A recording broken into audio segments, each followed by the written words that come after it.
So welcome back to Gavin's Sonex B build. Well, I haven't actually made any progress for a while. It's been Christmas and New Year. Also, I've had to kind of stop and sort the paperwork out. In France, everything is governed by paperwork, even building a ULM. And it's something that I hadn't really considered before starting.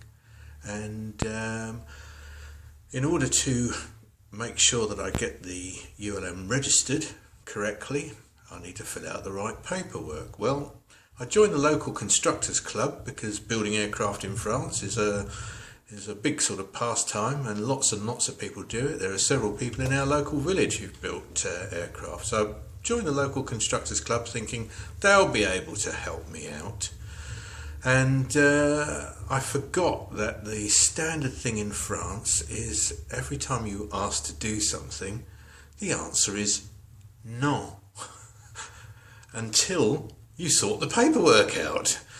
They won't tell you exactly what paperwork you've got to fill out. This you have to find out is an iterative process by filling out various forms, sending them off, waiting a month or two, and then somebody will reply back to you saying, yes, you need to fill out this form. And you think, well, why didn't you ask me that in the first place?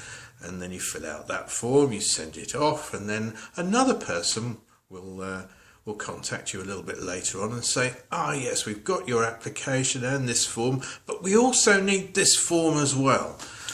And it goes on like that. So I'm in the process of sorting that out. We've got all the right contact details now and know who to talk to.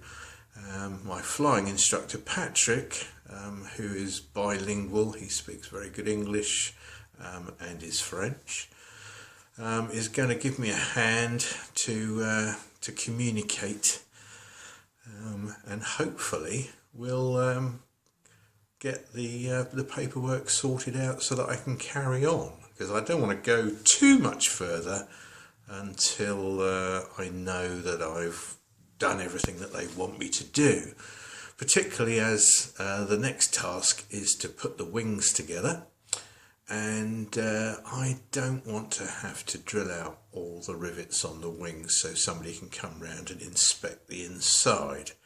So I'd rather find out whether or not somebody needs to come and have a look before I put the skins on,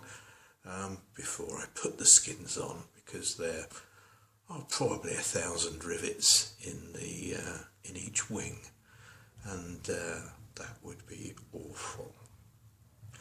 So, at the moment, we're having a bit of a sort of a rest, a pause. I've been looking at a few other things.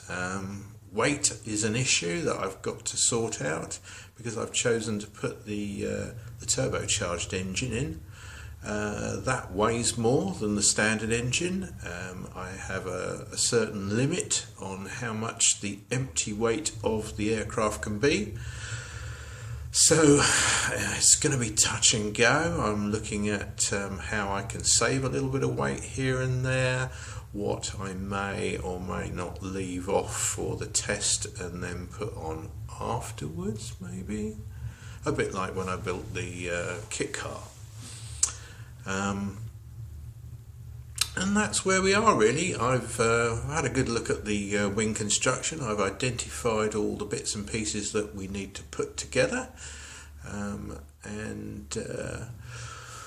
The only other thing I've been doing really is I've had a few lessons, and I've got a little bit of video, not of the actual flying, but before and after a flight. You can see how excited I get about it, if nothing else.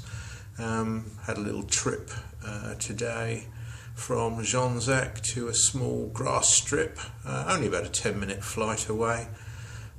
Near, I think the airstrip's near Cognac, which is not that far from here, and managed to put it down on the grass strip okay. Then I think I did about 5 touch and goes, land, take off, go round, land, take off, go round, land, take off, and a couple of engine failure, where do I land, pick a place, and scare a farmer half to death by dummy running his field. It's the time of year when all the farmers around here are clipping the vines. They cut them back after they've all died back and all the leaves have dropped off. They chop them back down to one little stick, ready for the new season. And at the moment they're all doing that. So they're all out in the fields chopping away, and there's me trying to land a microlight on their field. Probably not the most popular person around in that area anyway. So anyway, I flew over, did a few touch and goes on the little grass strip, and then flew back to Jonzac. And there's a little snippet of video before I took off, and a little snippet of video after I landed and was refueling the aircraft. But we're off on holiday for a couple of weeks. We're heading south to see whether we can find some sunshine in Spain. It's only a 2 or 3 hour drive from here to Spain, and we're going to have a trip around Spain, and then maybe catch a flight over to the Canary Islands for a few days and then back. So I won't be doing any more work now until the latter part of January, and so we'll catch up then. But enjoy the few seconds of me getting very excited about having flown from one place to another. First time I've flown from one airstrip to another airstrip. I'll see you in a couple of weeks' time. Okay, here we are at Jonzac Airfield, and there's the Tecnam P92 Echo, and Patrick, my instructor, who's trying to ignore me at the moment, and we're going to go flying, and we're going to make a short trip, about 10 minutes, to another airfield which has got a grass runway, and then fly back again. So I'll tell you how it gets on later. Okay. Well, you have to imagine now that I've been flying for an hour, backwards and forwards, having a great time. So, we survived. We flew to another airfield on a short grass runway, and I landed a few times, took off a few times, and came back again. So all is good. The aircraft's still in one piece.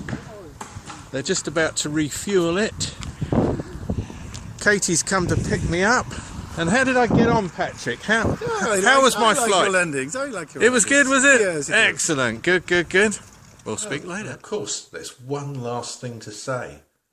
Happy New Year!